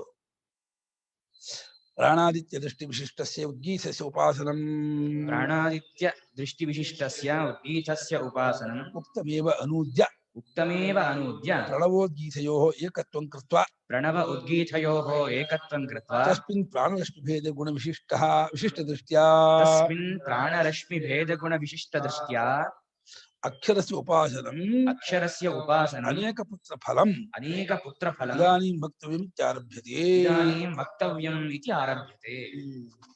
ಪ್ರಾಣ ಮತ್ತು ಆದಿತ್ಯ ದೃಷ್ಟಿಯಿಂದ ಕೂಡ್ಕೊಂಡಂತಹ ಉದ್ಗೀತ. ಹಿಂದೆ ಪ್ರಾಣ ದೃಷ್ಟಿಯಿಂದ ಅವನು ಪ್ರಾಣಾತ್ಮಕನಾಗಿ ಒಂದು ಇದು ಹೇಳ್ತ ಗುಣವನ್ನ ಏನ್ ಹೇಳಿತ್ತು, ಅವನು ವಾಗಾದಿ ಅಸದೋಷ ಇಲ್ಲದೆ ಇರತಕ್ಕವನು, ವಿಶುದ್ಧನು, ಅವನು ಅಮೃತನು, ಪ್ರಾಣನು ಅಂತ ಇದು ಹೇಳಿದ್ರು. ಆದಿತ್ಯ ದೃಷ್ಟಿಯಿಂದಲೂ ಅಮೃತಾಭಯ ಗುಣ ವಿಶಿಷ್ಟ ಇದ್ದಾನೆ ಅಂತ. ಪ್ರಾಣನು ಅಮೃತನು, ಪ್ರಾಣನು ಅಭಯನು, ಆದಿತ್ಯನು ಅಮೃತನು ಅಭಯನು. ಅಧ್ಯಾತ್ಮ ಪ್ರಾಣ, ಆದಿದೈವಿಕವಾಗಿ ಆದಿತ್ಯ ಅಂತ ಹೇಳಿ ಒಂದೇ ತತ್ವ. ಅಧ್ಯಾತ್ಮವಾಗಿ ಪ್ರಾಣವಾಗಿದ್ದಾನೆ, ಆದಿದೈವಿಕವಾಗಿ ಆದಿತ್ಯನಾಗಿದ್ದಾನೆ. ಹೀಗೆ ಪ್ರಾಣ ಮತ್ತು ಆದಿತ್ಯ ದೃಷ್ಟಿಯಿಂದ ಕೂಡ್ಕೊಂಡಂತಹ ಉದ್ಗೀತ ಓಂಕಾರದರ ಉಪಾಸನೆ ಏನು ಹೇಳಿತ್ತು ಅದನ್ನೇ ಅನುವಾದ ಮಾಡಿಕೊಂಡು ಈಗ ಪ್ರಣವ ಉದ್ಗೀತಗಳ ಏಕತ್ವವನ್ನು ಮಾಡಿಕೊಂಡು, ಯಾವುದನ್ನ ನಾವು ಪ್ರಣವ ಅಂತೀವೋ ಅದೇ ಉದ್ಗೀತ ಕಣ್ರಪ್ಪ, ಯಾವುದು ಉದ್ಗೀತವೋ ಅದೇ ಪ್ರಣವ ಅಂತ. ಉದ್ಗೀತ ಶಬ್ದಕ್ಕೆ ಯಾಜ್ಞಿಕ ಭಾಷೆಯಲ್ಲಿ ಉದ್ಗೀತ ಕರ್ಮ ಅಂತ ಒಂದಿದೆ. ಜ್ಯೋತಿಷ್ಠೋಪದಲ್ಲಿ ಮಾಡೋದು ಕರ್ಮ. ಆ ಕರ್ಮ ತಗೋಬೇಡಿ, ಉದ್ಗೀತಾವಯವಾದ ಓಂಕಾರ ತಗೊಳ್ಳಿ. ಏನಕ್ಕೋಸ್ಕರವಾಗಿ ಯಾವ ಉದ್ಗೀತವಿದೆಯೋ ಅದು ಓಂಕಾರ, ಯಾವ ಓಂಕಾರವೋ ಅದು ಉದ್ಗೀತ ಅಂತ ಹೇಳಿ ಒಂದು ಮಾಡಿಕೊಂಡು ಅದರಲ್ಲಿ ಪ್ರಾಣ ಭೇದ ಗುಣವಿಷ್ಟೇ. ಪ್ರಾಣದಲ್ಲೂ ಅನೇಕತ್ವ ರಶ್ಮಿ ಭೇದ, ಪ್ರಾಣಭೇದ ರಶ್ಮಿ ಭೇದ ಮಾಡಿಕೊಂಡು ಊದಿಸಿ ಉಪಾಸನೆ ಮಾಡಿದ್ರೆ, ಈ ಅಕ್ಷರ ಉಪಾಸನೆ ಮಾಡಿದ್ರೆ ಅನೇಕ ಪುತ್ರವಾಗತ್ತೆ. ನಮ್ಮ ಶಾಸ್ತ್ರ ಪ್ರಕಾರ ಒಬ್ಬಗ ಮಗನಲ್ಲ ಅಂತ. ಒಬ್ಬಗ ಆಗತ್ತಲ್ಲ, ಶಾಸ್ತ್ರ ಒಪ್ಪಿಲ್ಲ. ಜ್ಯೇಷ್ಠವ್ಯಾಹ ಬಹವಃ ಪುತ್ರಾಹ ಯದ್ಯೇಕೋಪಿ ಗಯಾಮ್ರಜೆ, ನೇಷ್ಠವ್ಯಾಹ ಬಹವಃ ಪುತ್ರಾಹ ಯದ್ಯೇಕೋಪಿ ಸುರಾಂ ಪಿವೆ. ತಮಾಷೆ ಮಾಡೋರು. ಉತ್ತರಾರ್ಧ ತಮಾಷೆ, ಪೂರ್ವಾರ್ಧವೇ ಧರ್ಮಶಾಸ್ತ್ರ. ಪೂರ್ವಾರ್ಧ ಏನೋ ಅನೇಕ ಮಕ್ಕಳನ್ನು ಪಡ್ಕೋಬೇಕಂತೆ. ಯಾತಕ್ಕೆ? ಒಬ್ಬನಾದ್ರು ಗಯ್ಯ ಹೋಗ್ಬಿಟ್ಟು ನಮ್ಮ ಪಿತೃಗಳಿಗೆ ಪಿಂಡ ಹಾಕ್ಬಿಟ್ಟು ಪಿತೃಗಳನ್ನ ಉದ್ಧಾರ ಮಾಡ್ತಾನೋ ಅಂತ ಆಸೆ. ಇನ್ನೊಬ್ಬ ಅಂತಾರೆ, ಅಯ್ಯಯ್ಯೋ ತುಂಬಾ ಮಕ್ಕಳಾಗ್ಬಿಟ್ರೆ, ಯಾರಾದ್ರೂ ಹೆಂಡ ಕುಡ್ಬಿಟ್ರೆ ಅನೇಕ ಮಕ್ಕಳಲ್ಲಿ ಒಬ್ಬ ಹೆಂಡ ಕುಡಿದು ಪಿತೃಗಳಿಗೆ ನರಕ ಪ್ರಾಪ್ತಿ ಆಗ್ಬಿಡುತ್ತೆ, ಬೇಡ ಬೇಡ ಅದಕ್ಕೆ ಅನೇಕ ಮಕ್ಕಳು ಬೇಡ ಅಂತ ತಮಾಷೆಯಾಗಿ ಯಾರು ಒಬ್ರು ಇಬ್ರು ಮಕ್ಕಳು ಮಾಡ್ಕೊಂಡವರು ಆ ಸಂಸ್ಕೃತ ಪಂಡಿತರು ಅದಕ್ಕೆ ಸೇರಿಸ್ಬಿಟ್ಟಿದ್ದಾರೆ. ನೇಷ್ಟು ವ್ಯಾಹ ಬಹು ತುಂಬಾ ಮಕ್ಕಳು ಬೇಡ ಕಂಡ್ರು. ಯಾಕೆಂದ್ರೆ ಏನೋ ದುರದೃಷ್ಟವಶ 8 ಮಕ್ಕಳಲ್ಲಿ ಒಬ್ಬ ಕುಲಪಾಂಸನ ಕುಲಗೆಟ್ಟವನಾಗ್ಬಿಟ್ಟು ಹೆಂಡ ಕುಡಿದ್ಬಿಟ್ಟ ಅಂದ್ರೆ ಏನಾಗುತ್ತೆ, ಸಪ್ತ ತಲುವು ಹಾಳಾಗ್ಬಿಡ್ತಾನೆ. ಶಾಸ್ತ್ರ ಹೇಳುತ್ತೆ, ಹೆಂಡ ಸುರಾಪಾನ ಬ್ರಾಹ್ಮಣ ಮಾಡ್ಬಿಟ್ಟ ಅಂದ್ರೆ ಅವನಿಗೆ ತಂದೆ, ಅಜ್ಜ, ಮುತ್ತಜ್ಜ, ತಾತಜ್ಜ, ಡೊಗರಜ್ಜ ಎಲ್ಲ ನರಕಕ್ಕೆ ಬಿದ್ದು ಬಿಡ್ತಾನಂತೆ. ಭಾರಿ ಅಪಾಯ. ಅದು ಬೇಡ ಅಂತ. ಆದ್ರೆ ಶಾಸ್ತ್ರ ಮಾತ್ರ ಅನೇಕ ಮಕ್ಕಳನ್ನು ಪಡ್ಕೊಂಡು ಎಲ್ಲರನ್ನು ವಿದ್ಯಾವಂತರನ್ನಾಗಿ ಮಾಡಿ, ಎಲ್ಲರೂ ವೇದಾಧ್ಯ ಸಂಪನ್ನರು, ಶಾಸ್ತ್ರಾಧ್ಯ ಸಂಪನ್ನರು, ಸದಾಚಾರ ಸಂಪನ್ನರು, ಭಗವದ್ಭಕ್ತರು ಅಷ್ಟಾಗ್ಬೇಕು. ಭಗವದ್ಭಕ್ತಿ ಇಡೀ ಪ್ರಯೋಜನ ಇಲ್ಲ. ಎಲ್ಲ ವಿನೀತರಾಗಬೇಕು ಮತ್ತು ವಿದ್ಯಾವಂತರಾಗಿರ್ಬೇಕು, ಶಾಸ್ತ್ರಾಧ್ಯಯನ ಸಂಪನ್ನರಾಗಬೇಕು, ಶ್ರೋತ್ರಿಯರಾಗಿರ್ಬೇಕು ಮತ್ತು ಭಗವದ್ಭಕ್ತಿ. ಜೀವನವನ್ನ ನೆಪಮಾತಕ್ಕೆ ಇಟ್ಕೊಂಡು ಭಗವಂತನಲ್ಲಿ ಹೃದಯ ಇಟ್ಕೊಂಡು ಜೀವನ ನಡೆಸ್ತಾ ಇದ್ರೆ ಸ್ವರ್ಗ ಅದು ಅವರಿಗೆ. ನಿಜ ಹೇಳಿದ್ರೆ ಭೂಲೋಕವೇ ಸ್ವರ್ಗ ಆಗ್ಬಿಡುತ್ತೆ. ಯಾರು ಭಗವಂತನನ್ನು ಮರೆತು ಐಹಿಕ ಜೀವನವನ್ನೇ ಸರ್ವಸ್ವ ಅಂದ್ಕೊಂಡು ಇಲ್ಲಿನ ಘನಕನಕ ವಾಹನ ವಸ್ತುವಿನ ಮುಳುಗಿಬಿಡ್ತಾರೋ ಅದು ಪ್ರತ್ಯಕ್ಷ ನರಕ. ಅದಕ್ಕೆ ಭ್ರಾಂತಿ, ಅದು ಕಲ್ಪನೆ, ಅದು ಇದೇನೋ ಸುಖ ಕೊಡುತ್ತೆ ಅಂತ. ಖಂಡಿತ ಅಲ್ಲ. ನಿಜವಾಗಿ ಸುಖ ಸ್ವರೂಪ ಪರಮಾತ್ಮ. ಹೀಗೆ ಸಿಹಿ ಬೇಕು ಅಂದ್ರೆ ಸಕ್ಕರೆ ಹತ್ರ ಹೋಗ್ಬೇಕು, ಹಾಗೆ ಸುಖ ಶಾಂತಿ ನೆಮ್ಮದಿ ಬೇಕು ಅಂದ್ರೆ ಭಗವಂತನ ಹತ್ರ ಹೋಗ್ಬೇಕು. ಆತನೇ ಆನಂದ ಸ್ವರೂಪ, ಸುಖ ಸ್ವರೂಪ, ಶಾಂತಿ ಸ್ವರೂಪ, ನೆಮ್ಮದಿ. ಅದನ್ನ ಪಡ್ಕೊಳ್ಳೋಕ್ಕೆ ವೇದಗಳು, ಶಾಸ್ತ್ರಗಳು, ನಮ್ಮ ನಡವಳಿಕೆ, ಪೂಜೆ, ಪುರಸ್ಕಾರ, ಅನುಷ್ಠಾನ ಎಲ್ಲವೂ ಭಗವಂತನ ಮುಟ್ಟೋದಕ್ಕೆ ಸಾಧನಗಳು. ಹಾಗಾಗಿ ಅನೇಕ ಪುತ್ರವನ್ನು ಪಡ್ಕೊಳ್ಳೋದು ಒಂದು ಧರ್ಮಶಾಸ್ತ್ರ ಪ್ರಕಾರ ಬಹಳ ಒಂದು ಉತ್ತಮವಾದದ್ದು ಅಂತ. ದಶಾಸ್ಯಾಂ ಪುತ್ರಾನಾಧಿ. ವಿವಾಹದಲ್ಲಿ ಪತ್ನಿಯನ್ನು ಪಾಣಿಗ್ರಹಣ ಮಾಡಿದ ಮೇಲೆ ಆ ಸ್ತುತಿಯೊಳಗ 10 ಮಕ್ಕಳನ್ನು ಪಡ್ಕೋ ಕೇಳಿ. ದಶಾಸ್ಯಾಂ ಪುತ್ರಾನಾಧೇಹಿ ಪತಿಮೇಕಾದಶಂಕೃತಿ. ನಿನ್ ಗಂಡನೇ ಅಂಪೈರು. ಕ್ರಿಕೆಟ್ ಟೀಮ್ಗೆ ಯಾರು ಅಂಪೈರ್ ಹೇಳೋ? ನಿನ್ ಗಂಡ ಅಂಪೈರು. 10 ಜನ ಮಕ್ಕಳು, 11 ಜನ ಮಕ್ಕಳು ಕ್ರಿಕೆಟ್ ಟೀಮ್ ಆಡೋರು. ಹಂಗ್ ಮಾಡು ಅಂತ ಹೇಳಿ ಅಷ್ಟರ ಮಟ್ಟಿಗೆ ಶಾಸ್ತ್ರ ಹೇಳುತ್ತೆ. ಶಾಸ್ತ್ರಕ್ಕೆ ವೇದ ಸಂಸ್ಕೃತಿ ಚೆನ್ನಾಗಿ ಬೆಳಿಬೇಕು. ವೇದ ಸಂಸ್ಕೃತಿ ಬೆಳಿಬೇಕಾದ್ರೆ ಅದಕ್ಕೆ ಜನ ಬೇಕು. ಬರೀ ವೇದ ಸಂಸ್ಕೃತಿ ಜನ ಬಿಟ್ಟು ಹೊರಗಡೆ ಇರೋಲ್ಲ. ಆ ಜನರನ್ನ ಆಶ್ರಯಿಸ್ಕೊಂಡೇ ವೇದ ಸಂಸ್ಕೃತಿ ಇರೋದು. ಆ ಜನ ಇರ್ಬೇಕಾದ್ರೆ ಅಷ್ಟು ಜನ ಮಕ್ಕಳು ಇರ್ಬೇಕು. ಅನೇಕ ಪುತ್ರ ಫಲಂ. ಹಾಗೆ ಸಮಾಸ ಅನೇಕೇಚತೆ ಪುತ್ರಾಹ ಅನೇಕ ಪುತ್ರಾಹ ಅನೇಕ ಪುತ್ರಾಣಾಂ ಅನೇಕ ಪುತ್ರ ಏವ ಫಲಂ. ಅನೇಕ ಪುತ್ರಾಹ ಇತಿ ಯತ್ ಫಲಂ ಅನೇಕ ಪುತ್ರಾಹ. ಅನೇಕ ಪುತ್ರೇ ಫಲ. ಕರ್ಮಧಾರಿ ಪುತ್ರ ಅದ ಪುತ್ರಾಹ ಇತಿ ಫಲಂ ಪುತ್ರ ಫಲಂ. ಅನೇಕಾಯತೆ ಪುತ್ರ ಅನೇಕಾನಿ ಪುತ್ರ ಫಲ. ಎಷ್ಟೇ ಅನೇಕ ಪುತ್ರ ಫಲಂ. ಅನೇಕ ಉಪಾಸನ ವಿಶೇಷಣ ಆಗಬೇಕು. ಪುತ್ರಾಣಾಂ ಫಲಂ ಪುತ್ರ ಫಲಂ. ಅನೇಕೇಶಾಂ ಪುತ್ರಾಣಾಂ ಫಲಂ ಅನೇಕ ಪುತ್ರ ಫಲಂ. ಅನೇಕೇಶಾಂ ಮಾಡಬೇಕಾಗಿ. ಅಥ ಖಲು ಯ ಉದ್ಗೀತಃ ಸ ಪ್ರಣವಃ. ಅಥ ಖಲು ಯ ಉದ್ಗೀತಃ ಸ ಪ್ರಣವಃ. ಎರಡು ಋಗ್ವೇದಿಗಳಿಂದ. ಏಕೆಂದ್ರೆ ಅವರ ಋಕ್ಕುಗಳನ್ನೇ ಬಹುವಾಗಿ ಅಧ್ಯಯನ ಮಾಡೋರು. ಇನ್ನು ಉದ್ಗೀತ ಅಂತ ಹೇಳಿ ಸಾಮವೇದಿಗಳು ಏನು ಉದ್ಗೀತವನ್ನು ಮಾಡ್ತಾರೆ ಅದು ಬಹೃಚರಿಗೆ, ಋಗ್ವೇದಿಗಳಿಗೆ. ಬಹ್ವ್ಯಃ ಋಚಃ ಯೇಷಾಂತೆ ಬಹೃಚಾಃ. ಬಹೃಚಃ ಯೇಷಾಂ ಬಹೃಚಾನ ಬಹೃಜೌ ಬಹೃಚಃ. ಬಹೃಚಃ ಬಹೃಜೌ ಬಹೃಚಾಃ ಸಮ ಇದು. ಬಹ್ವ್ಯಃ ಋಚಃ ಯೇಷಾಂತೆ ಬಹೃಚಾಃ. ಬಹೃಚಃ ಬಹೃಜೌ ಬಹೃಚಾಃ. ಅನೇಕ ಋಕ್ಕುಗಳನ್ನುಳ್ಳಂತಹ ಋಗ್ವೇದಿಗಳಿಗೆ ಅದು ಪ್ರಣವ. ಇವರಿಗೆ ಸಾಮವೇದಿಗಳು ಅದು ಉದ್ಗೀತ. ಯಶ್ಚ ಪ್ರಣವಃ ತೇಷಾಂ ಯಶ್ಚ ಪ್ರಣವಃ ತೇಷಾಂ ಸ ಏವ ಛಾಂದೋಗ್ಯ ಉದ್ಗೀತ ಶಬ್ದವಾಚ್ಯ. ಸ ಏವ ಛಾಂದೋಗ್ಯ ಉದ್ಗೀತ ಶಬ್ದವಾಚ್ಯ. ಋಗ್ವೇದಿಗಳಿಗೆ ಯಾವುದು ಪ್ರಣವವೋ ಅದೇ ಛಾಂದೋಗ್ಯ ಸಾಮವೇದಿಗಳಿಗೆ ಅದು ಉದ್ಗೀತ. ಯಾಕೆಂದ್ರೆ ಋಕ್ಕಿಗೆ ಸಾಮ. ಋಕ್ ಮೇಲೆ ಒಟ್ಟು 198 ಮಂತ್ರ ಮಾತ್ರ ಸಾಮವೇದ ವಿಶೇಷ. ಇನ್ನು ಸಾಮವೇದ ಎಲ್ಲ ಮಂತ್ರ ಋಗ್ಮಂತ್ರಕ್ಕೆ ಅದು ಗಾನ ಮಾಡೋದು. ಅಲ್ಲಿರೋ 198 ಮಂತ್ರ ಮಾತ್ರ ಋಗ್ವೇದದಲ್ಲಿ ಬರೋದಂತೆ. ಅದೇ ಅವರಲ್ಲೇ ಸ್ಪೆಷಲ್ ಆಗಿರೋ ಮಂತ್ರ ಅಂತ ಇದು ಮಾಡಿದ್ದಾರೆ. ಆಲ್ಮೋಸ್ಟ್ ಅಲ್ಲಿರ್ತಕ್ಕಂಥ 4,000 ಒಂದು ಮಂತ್ರ ಇದೆ. ಅಷ್ಟಕ್ಕೂ ಋಗ್ವೇದವೇ ಮೂಲ. ಅಭಿತ್ತಾಶ್ವರ ಆಗಲಿ, ಪಾಮಿದ್ಯಾವಾಮಿ ಆಗಲಿ, ಎಲ್ಲ ತತ್ಸವಿತು ಗಾಯತ್ರಿ ಸಾಮ. ನಿಮ್ಗೆ ಆಗಿದೆ ಸಾಮ ಏನಾದ್ರು? ಯಾವ ಸಾಮ ಇದೆ? ಯಾವ್ದು ಶುರು? ಸೋವ ಆದಿತ್ಯ ಉದ್ಗೀತ. ಆದಿತ್ಯ ಇದಾರಪ್ಪ, ಇವನೇ ಕಳಪ್ಪ ಉದ್ಗೀತ ಅಂದ್ರು. ಯೇಷ ಪ್ರಣವ. ಏಷ ಪ್ರಣವಃ ಈತನೇ ಪ್ರಣವನು. ಪ್ರಣವ ಶಬ್ದವಾಚ್ಯೋಪಿ ಸ ಏವ ಪ್ರಣವ ಶಬ್ದ ಬೃಹೃತಾನಾಂ ನಾಣ್ಯ. ಪ್ರಣವ ಶಬ್ದವಾಚ್ಯರಾಗಿರ್ತಕ್ಕವನು ಆ ಆದಿತ್ಯನೇ. ಋಗ್ವೇದಿಗಳಿಗೆ ಪ್ರಣವ ಶಬ್ದವಾಚ್ಯರಾಗಿರ್ತಕ್ಕವನು ಯಾರು? ಆದಿತ್ಯನೇ, ಬೇರೆಯವನೇನಲ್ಲ. ನಾಣ್ಯ ಉಜ್ಜೀತ ಆದಿತ್ಯ ಕಥಂ. ಉದ್ಗೀತ ಆದಿತ್ಯ ಕಥಂ. ಉದ್ಗೀತನು ಆದಿತ್ಯನು ಎಂಬುದು ಹೇಗೆ? ಆದಿತ್ಯನ ಉದ್ಗೀತನು ತಂತಿದ್ದದ್ದು ಹೇಗೆ ಅಂದ್ರೆ ಉದ್ಗೀತಾಖ್ಯಮಕ್ಷರಂ ಓಮಿತಿ ಏತದ್ ಏಷ ಏವ ಏಷಿ ಉದ್ಗೀತಾಖ್ಯಮಕ್ಷರಂ ಓಮಿತಿ ಏತದ್ ಏಷ ಇ. ತಸ್ಮಾತ್ ಸ್ವರಂ ಉಚ್ಚಾರಯನ್. ಯಸ್ಮಾತ್ ಸ್ವರನ್ ಉಚ್ಚಾರಯನ್. ಉದ್ಗೀತ ಎಂಬ ಹೆಸರಿನ ಅಕ್ಷರ ಇದೆಯಲ್ಲ, ಓಂ ಎಂಬ ಅಕ್ಷರ ಇದೆಯಲ್ಲ, ಅದು ಏತತ್ ಇದೇನು ಏಷ ಹಿ ಈತನೇ. ಏಕನೆ ಇವನು ಸ್ವರ ಗತವು ಅಂತ ಹೇಳಿ ಅರ್ಥ ಹಾಕೊಂಡು ಅವನು ಅದು ಆ ಸ್ವರ ಶಬ್ದ ಶಬ್ದವನ್ನು ಮಾಡ್ತಾ ಬರ್ತಾನೆ. ಲೋಕದ ಶಬ್ದಕ್ಕೆ ಕಾರಣವಾಗ್ತಾನೆ. ಅವ್ನು ಶಬ್ದ ಮಾಡ್ಕೊಂಡ್ ಬರಲ್ಲ. ಅವನು ಬಂದ ಆದ್ಮೇಲೆ ಮೋಟರ್ ಬೈಕಲ್ಲು, ಕಾರು, ಜನ ವ್ಯವಹಾರ ಮಾಡೋದು, ಸಂತೆ, ಕಾಳು ಸಂತೆ, ಬೇರೆ ಹೇಳೋದು ಎಲ್ಲ ಶುರು ಆಗ್ಬಿಡುತ್ತೆ. ಈಗ ಗಲಾಟೆ ಮಾಡಿ ಬೇರೆ ಗಲಾಟೆ ಮಾಡೋದು, ಹಿಂಗೀನ ಹೇಳೋದು, ಗಮಕ ಹೇಳೋದು, ಗಮಕ ಹೇಳೋದು, ವ್ಯವಹಾರ ಮಾಡೋದು, ವ್ಯವಹಾರ ಎಲ್ಲಾ ಶಬ್ದಗಳು ಆಯ್ತು ಹೋಗಿ ಅದು ಶುರು ಆಗ್ಬಿಡುತ್ತೆ. ಅವನಿಂದ ಶಬ್ದ ಉಂಟಾಗುತ್ತೆ ಅಂದ್ರೆ ಅವನೇ ಶಬ್ದ ಅಂತ ಇದೆ. ಅನೇಕಾರ್ಥತ್ವ ಧಾತುವಿನ ಅನೇಕಾರ್ಥತ್ವ ಧಾತುಗೆ ಅನೇಕಾರ್ಥ ಇದೆ. ಅವ್ರು ವ್ಯಾಕರಣಕಾರ ಒಪ್ಪಿಬಿಟ್ಟಿದ್ದಾರೆ. ಧಾತುವಿನ ಅನೇಕಾರ್ಥತ್ವ ಅಂತದಲ್ಲೂ ಕೆಲವು ಧಾತುಗಳಿಗೆ ಅನೇಕಾರ್ಥ ಹೇಳ್ತಾರೆ. ಹಾಗೆ ಅವರ ಕೆಳಗಲಿಗ ಅಂದು ಪ್ರೀತಿ ಗಮ ಪ್ರವೇಶ ಶ್ರವಣ ಸ್ವಾಮಿ 19 ಅರ್ಥ ಹೇಳ್ತಾರಲ್ಲ. ಹಾಗೆ ಇನ್ನು ಕೆಲವರಿಗೆ 3-4 ಅರ್ಥ. ದಾನಾದನಯೋ ದಾನ ಆದಾನ ಇನ್ನು ಅನೇಕ 5-6 ಅರ್ಥ ಇರುತ್ತೆ. ಇನ್ಯಾವ ಧಾತುಗೆ ಒಂದೊಂದೇ ಅರ್ಥ ಇರುತ್ತೆ ಗೊತ್ತಿರದ.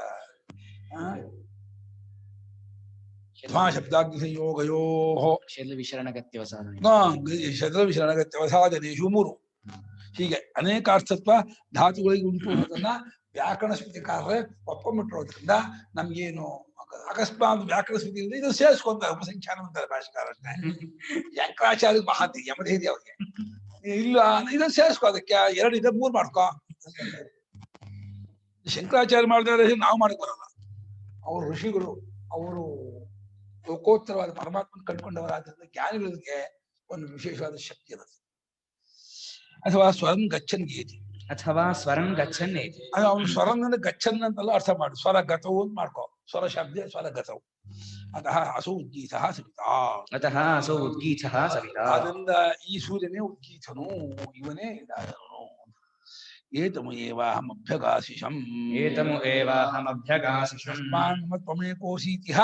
ತಸ್ಮಾನ್ ಮಮ ತ್ವಮೇಕೋಸೀತಿಹ. ಕೌಶೀತಕಿ ಪುತ್ರಮುವಾಚ. ಕೌಶೀತಕಿ ಪುತ್ರಮುವಾಚ. ಅಶ್ಮೇಗಸ್ತ್ವಂ ಪರ್ಯಾವರ್ತಯೋ. ಅಶ್ಮೀಗಸ್ತ್ವಂ ಪರ್ಯಾವರ್ತಯಾತ್. ಬಹವೋ ವೈತೆ ಭವಿಷ್ಯಂತಿ ಇತ್ಯಧಿದೈವತಂ. ಬಹವೋ ವೈತೆ ಭವಿಷ್ಯಂತಿ ಇತ್ಯಧಿದೈವತಂ. ಏತಮು ಏವ ಅಹಮಭ್ಯಗಾಸಿಷಂ. ತಸ್ಮಾನ್ ಮಮ ತ್ವಮೇಕೋಸೀತಿಹ. ಕೌಶೀತಕಿ ಪುತ್ರಮುವಾಚ. ರಶ್ಮೀಗಸ್ತ್ವಂ ಪರ್ಯಾವರ್ತಯಾತ್. ಬಹವೋ ವೈತೆ ಭವಿಷ್ಯಂತಿ ಇತ್ಯಧಿದೈವತಂ. ಏತಂ ಉ ಏವ ಅಹಂ ಅಭ್ಯಗಾಸಿಷಂ. ತಸ್ಮಾತ್ ಮಮ ತ್ವಂ ಏಕಃ ಅಸಿ ಇತಿ ಹ ಕೌಶೀತಕಿಃ ಪುತ್ರಂ ಉವಾಚ. ರಶ್ಮೀನ್ ತ್ವಂ ಪರ್ಯಾವರ್ತಯಾತ್. ಬಹವಃ ವೈ ತೇ ಭವಿಷ್ಯಂತಿ ಇತಿ ಅಧಿದೈವತಂ. ಏತಮ್ಮನ ಈ ಆದಿತ್ಯನನ್ನೇ ನಾನು ಉದ್ಗೀತ ಪ್ರಣವ ಅಂತ ಹೇಳಿ ಉಪಾಸನೆ ಮಾಡಿದೆ ಮಗನೇ ಅಂತೇಳಿ ಕೌಶೀತಕಿ ಎನ್ನುವಂತಹ ಋಷಿ ತನ್ನ ಮಗನತ್ರ ಹೇಳ್ತಿದ್ದಾನೆ. ನಾನು ಕೂಡ ಉದ್ಗೀತ ಪ್ರಣವ ಅಂದ್ರೆ ಈ ಆದಿತ್ಯನೇ ಅಂತ ಹೇಳಿ ಉಪಾಸನೆ ಮಾಡ್ಬಿಟ್ಟೆ. ಆದಿತ್ಯ ಒಬ್ಬನೇ ಇದ್ದಾನೆ, ಆದ್ರೆ ನಿನಗೆ ಒಬ್ಬನೇ ಮಗನಾಗ ಹುಟ್ಬಿಟ್ಟೆ. ಆದ್ರೆ ನೀನು ಒಂದು ಕೆಲಸ ಮಾಡು, ನೀನು ಹಾಗೆ ಮಾಡ್ಬೇಡ. ರಶ್ಮಿಗಳು ಅನೇಕ ತಾನೆ, ಅನಂತ ರಶ್ಮಿಗಳಲ್ಲಿ ಉದ್ಗೀತ ದೃಷ್ಟಿ, ಆ ರಶ್ಮಿಗಳು ಪ್ರಾಣ ದೃಷ್ಟಿ ಇಟ್ಕೊಂಡು ಮಾಡು. ರಶ್ಮಿಗಳು ಎಷ್ಟು ಹೇಳೋ? ಕೋಟ್ಯಂತರ ರಶ್ಮಿಗಳು, ಕೋಟ್ಯಂತರ ಕಿರಣಗಳಾದ್ರಿಂದ ಅವುಗಳಲ್ಲಿ ಉದ್ಗೀತ ದೃಷ್ಟಿ ಪ್ರಾಣ ದೃಷ್ಟಿ ಇಟ್ಕೊಂಡು ಮಾಡು. ಬಹುಬೋಧೆ ತುಂಬಾ ಮಕ್ಕಳಾಗ್ತಾರೆ. ಸಕಲ ಮಕ್ಕಳಂತೆ ಸಕಲ ಪತ್ರ 60,000 ಆಯ್ತಲ್ಲ, ತುಂಬಾ ಮಕ್ಕಳಾಗ್ತಾರೆ. ತುಂಬಾ ಮಕ್ಕಳಾಗ್ಬೇಕು, ನಮ್ಮವ್ರು ಹೆಚ್ಚಾಗ್ಬೇಕು ಅಂತ ಪ್ರತಿಯೊಬ್ಬರಿಗೂ ಆಸೆ. ಮರಗಳು ಕೂಡ ತುಂಬಾ ಹಣ್ಣು ಯಾಕೆ ಬಿಡತ್ತೆ ಹೇಳು? ನನ್ ಸಂತತಿ ಜಾಸ್ತಿ ಆಗ್ಬೇಕು ಅಂತ. ಮಾವಿನ ಹಣ್ಣು 1000 ಹಣ್ಣು ಬಿಟ್ಟು ಅಂದ್ರೆ ತಿನ್ಲಿನ್ ಬಿಡಲ್ಲ. ತಾನಷ್ಟು ಓಟೆಯಾಗಿ ಹಣ್ಣಾಗಿ ಬಿದ್ದು ಅಷ್ಟು ನದಿ ಮೇಲೆ ಮಳೆ ಬಂದು ಎಲ್ಲ ಮಳೆ ಹಾಕೊಂಡು ಎಲ್ಲ ಇಡೀ ದೇಶವೆಲ್ಲ ಮಾವಿನ ಮರ ಆಗಲಿಲ್ಲ. ಅದು ಹಲಸಿನ ಮರ ಇಡೀ ದೇಶವೆಲ್ಲ ಹಲಸಿನ ಮರ ಆಗಲಿಲ್ಲ. ಅರಳಿ ಮರ ದೇಶವೆಲ್ಲ ಅರಳಿ ಮರ ಆಗಲಿಲ್ಲ. ಪ್ರತಿಯೊಂದು ಮರವು ಹಣ್ಣು ಬಿಡೋದು ತನ್ನ ಸಂತತಿ ಹೆಚ್ಚಾಗಲಿ ಅಂತ. ಹಾಗೆ ಮನುಷ್ಯರು ಕೂಡ ಮಕ್ಕಳನ್ನ ಪಡ್ಕೊಳ್ಳೋದು ಯಾತಕ್ಕೆ ಅಂದ್ರೆ ನಮ್ಮವರು ಜಾಸ್ತಿ ಆಗ್ಬೇಕು ಅಂತ. ನಮ್ಮವರು ಜಾಸ್ತಿ ಆದ್ರೆ ಏನು, ನಮ್ಮ ಸಂತೋಷ. ಏನ್ ಸಂತೋಷ? ಹೇಗೆ ಪರಮಾತ್ಮನು ಜಾಸ್ತಿ ಆಗೋದನ್ನ ಪರಮಾತ್ಮ ಸಂತೋಷವೋ, ಜಾಸ್ತಿ ಆಗೋದು ಸಂತೋಷ ಮನುಷ್ಯನಿಂದ ಅಂತೆ. ಅದೇ ಜಾಸ್ತಿ ಆಗೋದು ಯಾವ ರೀತಿ ಅಂತ ಕೇಳಿದ್ರೆ, ದೇಹೇಂದ್ರಿಯವನ್ನ ಕೇಂದ್ರ ಹಾಕೊಂಡು ಜಾಸ್ತಿ ಆದ್ರೆ ಸಂತೋಷ ಆಗಲ್ಲ. ಇವಾಗ ಜಾಸ್ತಿ ಆಗಿರೋ ಸ್ವರೂಪ ನಾನು ಅಂದ್ಕೊಂಡ್ರೆ ಸಂತೋಷ ಆಗತ್ತೆ. ಇದೇನು ಅನ್ಕೊತಾರೆ, ಜಾಸ್ತಿ ದೇಹೇಂದ್ರಿಯವನ್ನ ಇಟ್ಕೊಂಡು ನಂಗೆ 8 ಜನ ಮಕ್ಕಳು, 8 ಜನ ಮಕ್ಕಳಿಗೂ ಒಬ್ಬೊಬ್ರು 5-6 ಮಕ್ಕಳುಗಳು, ಅಲ್ಲಿಗೆ 8-48, 8-40, ಮತ್ತೆ 8-48 ಜನ 100 ಅಂತ ಈ ರೀತಿ ಖುಷಿ ಪಡ್ಕೊಂಡ್ರೆ ಎಷ್ಟು ನಿನ್ ಜಾಸ್ತಿ ಆದ್ರೂ ನಿಂದ ಅದಿರೋದೇ ಜಾಸ್ತಿ ಆಗೋದು ಅಲ್ವಾ. ಬೆಂಗಳೂರು 10 ಮನೆ ಇದ್ರು ಕೂಡ ನಿನ್ ಮನೆ ಅದಿರೋದು ಎಷ್ಟು ಮನೆ? ಕೋಟ್ಯಾಂತರ ನಿನ್ ಮನೆ ಅಲ್ಲ ಅಂತ. ಹಾಗಾದ್ರಿಂದ ಈ ರೀತಿ ಜಾಸ್ತಿ ಮಾಡ್ಕೊಂಡು ಪೂರೈಸೋದಿಲ್ಲ. ಜಾಸ್ತಿ ಆಗಿರೋ ಪರಮಾತ್ಮ ನಾವು ಅನ್ಕೊಂಡು ಅಧ್ಯಾತ್ಮ ವಿದ್ಯೆ. ಅದು ಯಾರಿಗೆ ಅದು ಅರ್ಥವಾಗೋದಿಲ್ವೋ ಅವರಿಗೆ ಲೋಕದಲ್ಲಿ ನಂಗೆ ತುಂಬಾ ಕಾರಿದೆ, ತುಂಬಾ ಮನೆ ಇದೆ, ತುಂಬಾ ದುಡ್ಡಿದೆ, ತುಂಬಾ ಮಕ್ಕಳಿದೆ ಅಂದ್ರೆ ಖುಷಿ. ತುಂಬಾ ಆಗೋದು ಖುಷಿ ಎಂದು ಲೋಕದಲ್ಲಿ ಒಪ್ಪಿಬಿಟ್ಟಿದ್ದಾರೆ. ಯಾವ ರೀತಿ ತುಂಬಾ ಆಗತ್ತೆ, ಜಾಸ್ತಿ ಯಾವ ರೀತಿ ಆಗತ್ತೆ ಅಂತ ಕೇಳಿದ್ರೆ ಲೋಕದವ್ರಿಗೆ ಗೊತ್ತಿಲ್ಲ. ಇವಾಗ ಜ್ಞಾನದಿಂದ ತುಂಬಾ ಆಗ್ಬೇಕೇ ಹೊರತು ಕ್ರಿಯೆಯಿಂದಲಾಗ್ಲಿ ಭಾವನೆಯಿಂದಲಾಗ್ಲಿ ಅಲ್ಲ.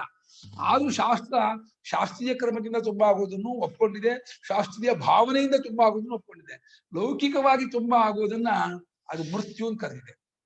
ಆದ್ರಿಂದ ನೀನು ರಶ್ಮಿಗಳನ್ನ ಭಾವನೆ ಮಾಡ್ತಾ ಇರೋ, ನನ್ಗೆ ಅನೇಕ ಮಕ್ಕಳಾಗ್ತಾರೆ ಅಂತ ಹೇಳಿದೆ. ಇದು ಅಧಿದೈವತ ಉಪಾಸನೆ. ತಮ್ ಏತಂ ಉ ಏವ ಅಹಂ ಅಭ್ಯುಗಾಸಿಷಂ. ತಮ್ ಏತಂ ಉ ಏವ ಅಹಂ ಅಭ್ಯಗಾಸಿಷಂ. ಆಭಿಮುಖ್ಯೇನ ಗೀತವಾನಸ್ಮಿ. ಆ ಈತನನ್ನೇ ಅಂದ್ರೆ ಆದಿತ್ಯನನ್ನೇ ತಮ್ಮ ಒಂದು ಈ ಅಭಿನಯ ಮಾಡ್ತಾರೆ. ತಮ್ಮ ಅನ್ನೋದು ಈ ನಾನು ಗಾನ ಮಾಡಿರ್ತೀನಿ ಅಭಿಮುಖವಾಗಿ. ಆದಿತ್ಯ ನೀನೇ ಉದ್ಗೀತ, ನೀನೇ ಪ್ರಣವ, ನೀನೇ ಉದ್ಗೀತ, ನೀನೇ ಪ್ರಣವ ಅಂತೇಳಿ ಉದ್ಗೀತ ಪ್ರಣವ ದೃಷ್ಟಿಯಿಂದ ಆದಿತ್ಯನನ್ನ ಭಾವನೆ ಮಾಡ್ತಾ ಇದ್ದಾನೆ. ಆದಿತ್ಯನಲ್ಲಿ ಉದ್ಗೀತ ದೃಷ್ಟಿ ಅಲ್ಲ, ಉದ್ಗೀತ ಪ್ರಣವದಲ್ಲಿ ಆದಿತ್ಯ ದೃಷ್ಟಿ ಇಟ್ಕೊಂಡು ಭಾವನೆ ಮಾಡ್ತಿದ್ದಾನೆ. ಆದಿತ್ಯ ರಶ್ಮ್ಯಭೇದಂ ಕೃತ್ವಾ ಧ್ಯಾನಂ ಕೃತವಾನಸ್ಮಿ ಇತ್ಯರ್ಥಃ. ಧ್ಯಾನಂ ಕೃತವಾನಸ್ಮಿ. ನಾ ಏನ್ ಮಾಡ್ಬಿಟ್ಟೆ, ರಶ್ಮಿಯನ್ನು ಆದಿತ್ಯನ ಒಂದು ಮಾಡ್ಕೊಂಡ್ಬಿಟ್ಟು ಆ ಉದ್ಗೀತದಲ್ಲಿ ಅಥವಾ ಪ್ರಣವದಲ್ಲಿ ಆದಿತ್ಯ ರಶ್ಮಿ ದೃಷ್ಟಿ ಮಾಡ್ಕೊಂಡು ಹೋಗ್ಬಿಟ್ಟೆ, ಒಂದು ಮಾಡ್ಕೊಂಡ್ಬಿಟ್ಟೆ ನಾನು. ಯತಃ ತಸ್ಮಾತ್ ಕಾರಣ ಮಮ ತ್ವಮೇಕೋಸಿ ಪುತ್ರಃ ಇತಿ. ತ್ವಮೇಕೋಸಿ ಪುತ್ರಃ ಇತಿ. ಕೌಶೀತಕಸ್ಯ ಅಪತ್ಯಂ ಕೌಶೀತಕಿ ಪುತ್ರವಾಚ ಉಕ್ತವಾನ್. ಕೌಶೀತಕಿಃ ಕುಶೀತಕಸ್ಯ ಅಪತ್ಯಂ ಕೌಶೀತಕಿಃ ಪುತ್ರಮುವಾಚ ಉಕ್ತವಾನ್. ಯಾವ ಕಾರಣದಿಂದ ನನಗೆ ನೀನು ಒಬ್ಬನೇ ಮಗನಾಗ್ಬಿಟ್ಟಿದೆಯೋ, ಮಗನೇ ನೀನು ಒಬ್ಬನೇ ಮಗನಾಗ್ಬಿಟ್ಟೆ ಕಣೋ ಅಂತ ಹೇಳಿ ಕೌಶೀತಕಿ ಎಂಬುದರಿಂದ ಕುಶೀತಕರ ಮಗನಾದ್ನ ಅವನು ಕುಶೀತಕಿ. ಅವನು ತನ್ನ ಮಗನ ಹೆಸರಿಲ್ಲ ಇಲ್ಲಿ, ಮಗ ಯಾರು ಗೊತ್ತಿಲ್ಲ, ಅವನ ಹತ್ರ ಹೇಳ್ದ ಹಿಂಗ್ ಮಾಡ್ದೆ ಅಂತ. ಅತಃ ರಶ್ಮೀನ್ ಆದಿತ್ಯಂಚ ಭೇದೇನ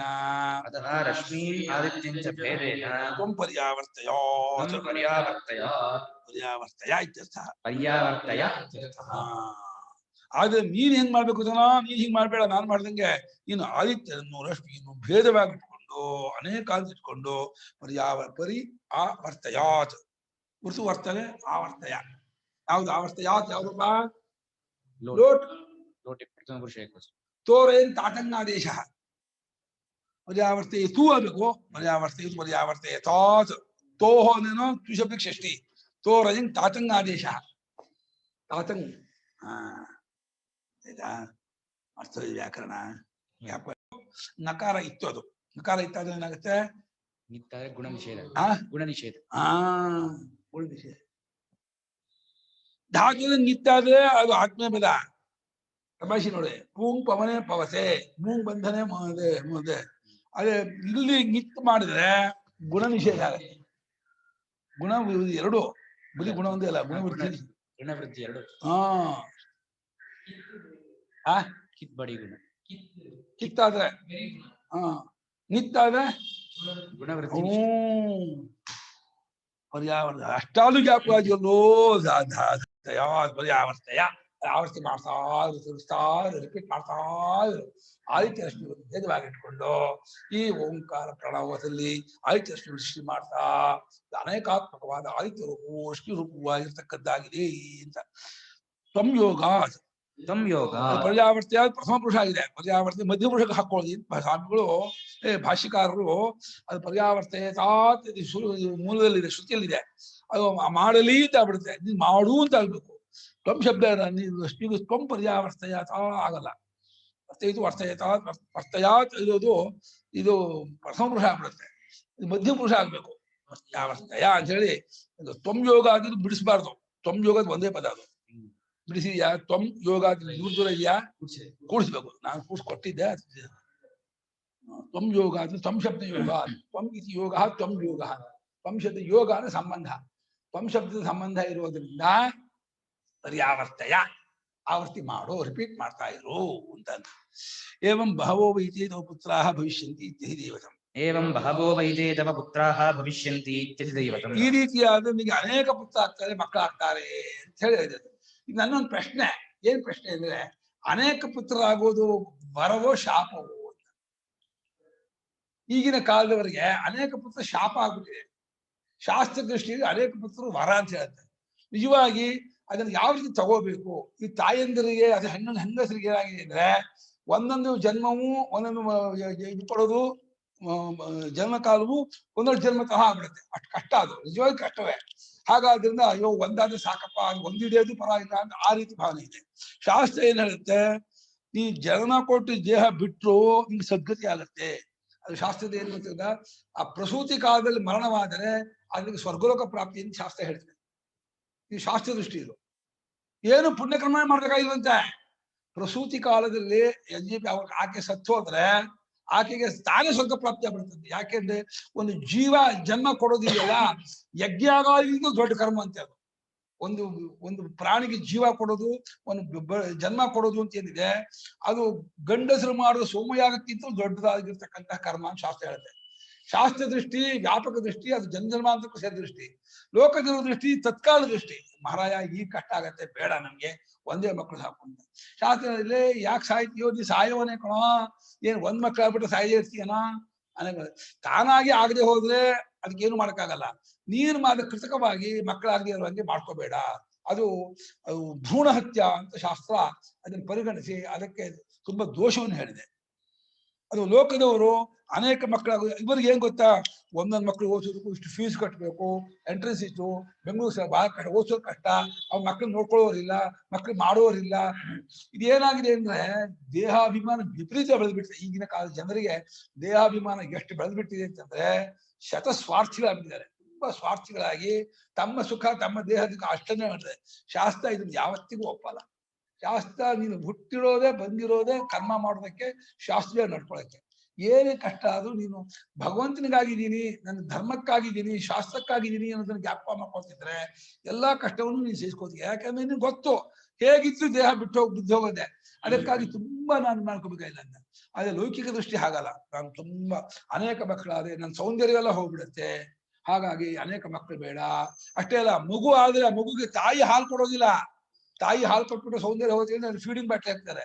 ಶಾಸ್ತ್ರ ಈಗ ತಾಯಿ ಹಾಲು ಇರತಕ್ಕಂಥ ಆರೋಗ್ಯವಾಗಲಿ, ಅದಕ್ಕೆ ಬರುವಂತ ಶಕ್ತಿ ಆಗಲಿ ಪ್ರಕೃತಿ ಯಾವುದಲ್ಲೂ ಕೊಡಕ್ಕಾಗಲ್ಲ. ಯಾವ ಹಸು ಹಾಲಲ್ಲೂ ಆಡಿನ ಹಾಲಲ್ಲೂ ಆ ತಾಯಿ ಹಾಲು ಬರೋ ಶಕ್ತಿ ಇಲ್ಲ. ಆದ್ರೆ ಈಗಿನ ಕಾಲದವರು ಏನ್ ಮಾಡೋದು ತಪ್ಪಲ್ಲ. ಅಂದ್ರೆ ದೇಹಾಭಿಮಾನ ಮಿತಿ ಮೀರಿ ಹೋಗಿದೆ. ಶಾಸ್ತ್ರ ಇದು ತುಂಬಾ ತಪ್ಪು ಅಂತ ಹೇಳುತ್ತೆ.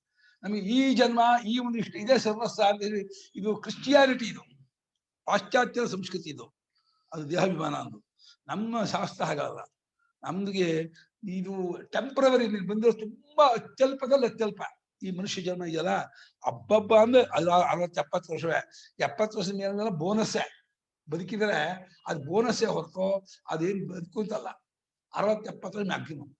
ಅಷ್ಟು ಕಾಲ ಚೆನ್ನಾಗಿ ಧರ್ಮಾತ್ಮನಾಗಿ, ಪುಣ್ಯಾತ್ಮನಾಗಿ, ಭಗವದ್ಭಕ್ತನಾಗಿ, ಶಾಸ್ತ್ರೀಯವಾಗಿ ನಡ್ಕೊಂಡ್ರೆ ನಿಮಗೆ ಉತ್ತಮ ಲೋಕ ಪ್ರಾಪ್ತಿ, ಉತ್ತಮ ಜನ್ಮ, ಉತ್ತಮ ಸಂಸ್ಕೃತಿ, ಉತ್ತಮ ಅಂತ ಸುಖ ಶಾಂತಿ ಆಗತ್ತೆ. ಶಾಸ್ತ್ರ ಈ ನಂಬಿಕೆಯನ್ನು ಕಳ್ಕೊಂಡ್ಬಿಟ್ಟಿದ್ದಾರೆ ನಮ್ಮ ಭಾರತೀಯರು. ಅದರಲ್ಲೂ ವಿಷಯಗಳು ಬ್ರಾಹ್ಮಣರು ಇನ್ನೂ ಮುಂಚೆ ಕಳ್ಕೊಂಡಿದ್ದಾರೆ. ಅವ್ರಿಗಂತೂ ಶಾಸ್ತ್ರದಲ್ಲಿ ಕಿಂಚಿತ್ತು ನಂಬಿಕೆ ಇಲ್ಲ, ಶ್ರದ್ಧೆ ಇಲ್ಲ. ಹೇಳ್ತಾರೆ ಮಾಡೋರು ಗೌರವ ಇದೆ, ಅವ್ರಿಗೆಲ್ಲೋ ದುಡ್ಡು ಸಹಾಯ ಮಾಡ್ತಾರೆ. ತಾವು ನಡ್ಕೊಳ್ಳಿರ್ತದೆ ಮತ್ತೆ ನಡ್ಕೊಳ್ಳೋದಿಲ್ಲ. ಇದು ತುಂಬಾ ಧರ್ಮದ ಅಧಃಪತನಕ್ಕೆ ಇದೇ ಕಾರಣ. ಅನೇಕ ಮಕ್ಕಳಾಗುವುದು ಒಂದು ಶಾಸ್ತ್ರ ಪ್ರಕಾರ ತುಂಬಾ ಅದು ಪ್ರಶಸ್ತ. ಅದು ಅಧ್ಯಾತ್ಮ ನಾಳೆ ಹೇಳ.